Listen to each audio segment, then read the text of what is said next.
Part 2 guys, part 2. Nakabit na yung ating cylinder block ng 200cc. Sa class side naman tayo, mga lodi ha. Sa class side tayo. So, ito guys, napalitan na natin. Wala na siyang kalugor. Makakuha tayo sa galing din sa motor.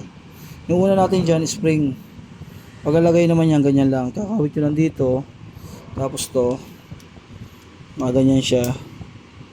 Yan. Tapos washer sa gitna. Yan. Tapos saka nyo ilalagay itong bolt na may design. Yan. Ang bolt niya kailangan ganyan sadya. Tapos saka nyo hapitan. Make sure na tama sa gitna para di mapirat. Yan. Na gagalaw-galawin nyo siya. Okay na. Okay na yun. Yung makakaanohin na talagang isira yun. Tapos lalagay natin ito mga lodi. Siyempre may pin siya, hanapin muna natin yung pin. Ayan guys, hinahanap ko yung pin. Ayun pala, nakasalpak pala. Ito na.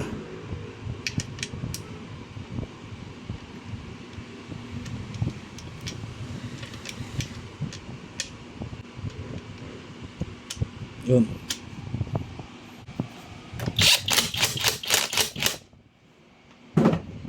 Okay.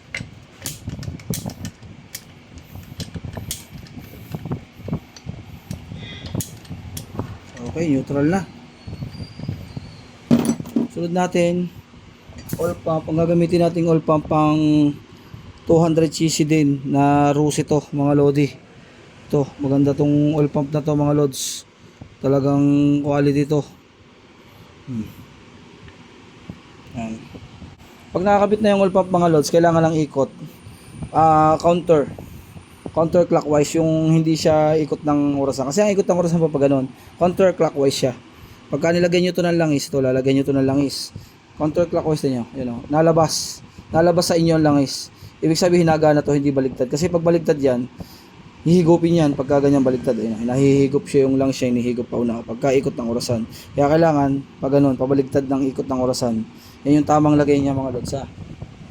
Pag nagkabit kayo ng panggilid ni 155, baka mamaya hindi bumomba, madadali kayo. Sunod natin, itong cambio may washer siya. May washer. And next natin mga lods, yung pinion gear. Yung pinion gear natin, original talaga. Wow, ganda nito.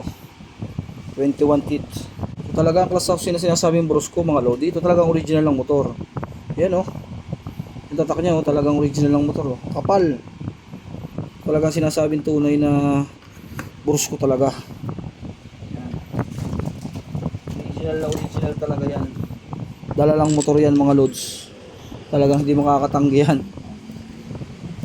Tapos to, dalang isa natin kasi yung ito yung 201, 202, 202, 201, 201. Itong 202, 201 ilalagay natin itong sa gitna yung 202 sa class lining. Tapos yung 201 lalagay natin sa dulo sa gitna itong tatlong 201.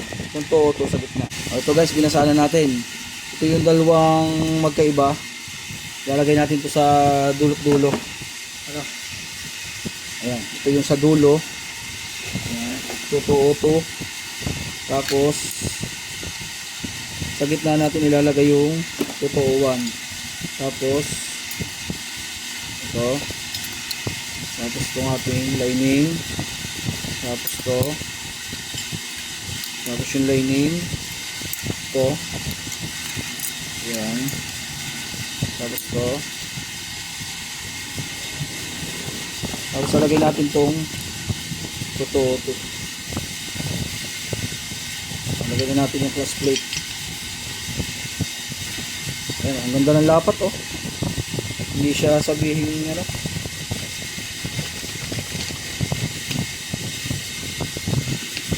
Alright.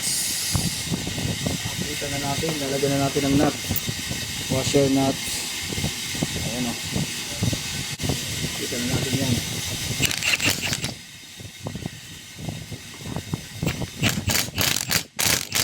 Oh shit. Ayos na. Lagay natin, siguraduhin natin na pre wheel. Tapos apat na spring. Lagay na natin to. Tapos apat na washer.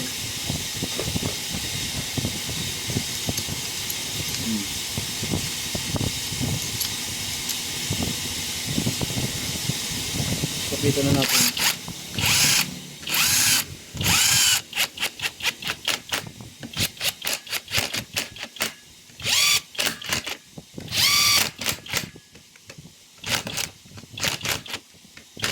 Make sure na tama lang yung hapit. Pagka hindi nyo kabisado, huwag yung gagayahin. Kaya kabisado ko na yung hapit nung pangkalas ko.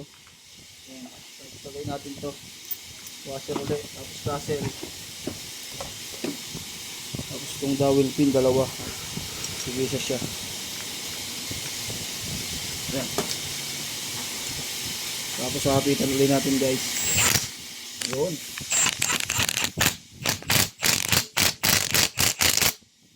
Ayos. Langis sa rotor. Para paglagay natin ang rotor cover, papunta sa connecting rod agad yung langis. Tapos lagay na natin yung tatlong bolts, tatlong screw. Tapos kanyang cross bearing. Tapos to. Ayan.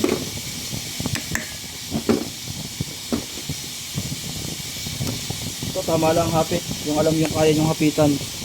Hapitan nyo to. Yung naaayon lang sa hapit nyo na alam yung hindi makakaluwag. Huwag lang sobra-sobra.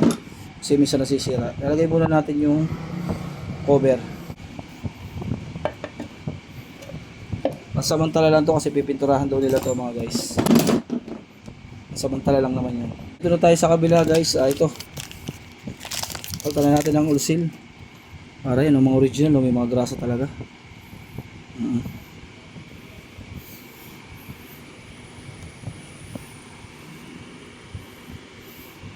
Makipahirapan niya magpalit at napakadali magpalit. Basta wag niyo lang pepersahin yung oil seal. Baga pag nilagay kailangan yung spring hindi siya matatanggal. Ayan, okay na. Alright na. Yan. Yung oil seal ng cambio guys. Ayan, may grasa din sa loob pagka original.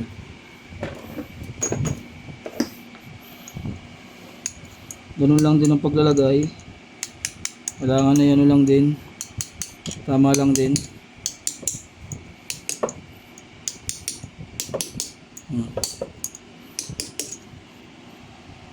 Kailangan tama lang din yung paglalagay. Tapos ito naman yung ating neutral light. Ito. Yan, neutral light yan. Napakalaga din ito guys. Ayan meron din siyang gis lang na sakit yan. Hindi na pinahihirapan yan. Ganyan lang yan Kasi pag in-screw mo yan masisira. Itong sakit saktong-sakto yan Pag sa pumasok siya lang ayos na yun. Huwag yun kakaanuhan. Tama lang ayan ayos na yun. Diba?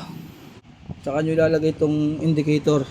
Make sure na tama dun sa contail kasi pag sumala hindi ilaw yung ilaw nyo. Kaya itatama nyo.